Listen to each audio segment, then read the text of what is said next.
Well, tomorrow, Thursday, is the midway point of Lent. I really hope you've been enjoying our Lent devotional. If you've fallen behind or not even started, why not take this midpoint as a chance to catch up or to get going? You can find all the information you need on our website. This week's devotional practice is journaling, and I've asked Robert Goodwin, who's been journaling in his quiet times for over a decade, to share some of his experience. Let's hear from Robert. What's great about prayer journaling is it trains the mind in a way that if you write during a sermon, that trains your mind to listen to the sermon, because I find that I can wander, and also it's a record of what you prayed for, because again you can forget what you prayed for, and you can come back at the end of the day and see whether those prayers have been answered. And I think sometimes there's no answer to prayer that you've particularly seen, but I think what it can do is it can alter your attitude to things.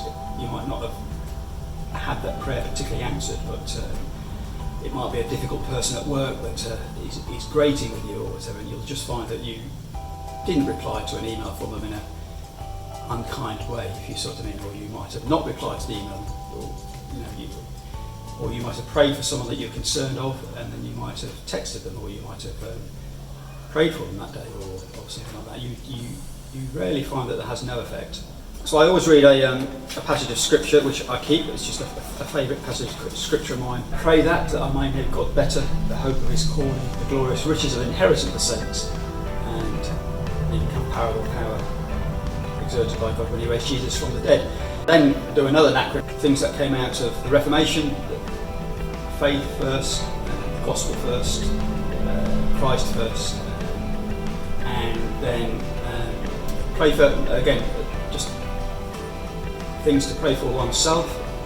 FFFTG, finance, football, tennis, golf. Acronyms for my children: Wendy, Bethany, Isabel, Megan. And I do carry that forward through to my work diary. So I pray just before that and put down a few things that are urgent. And that can involve people as well as tasks as well. I think the sad thing is to say that it's probably quicker now than it used to be.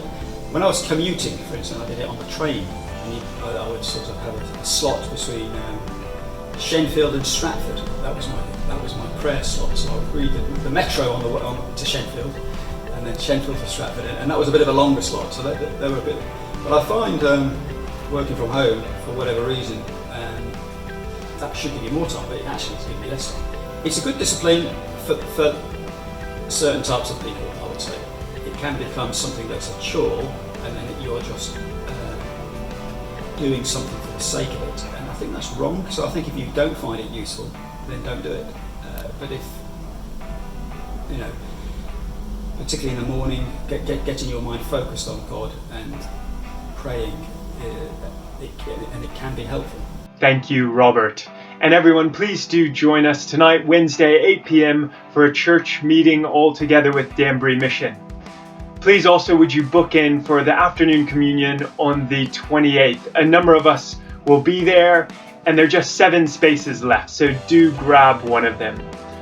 The links for tonight and for that meeting are in the DM Weekly email, and I'll also include a link for the chocolate Easter eggs that tell the Easter story inside. Do think about getting some of those as a great Easter giveaway. God bless you all, and goodbye.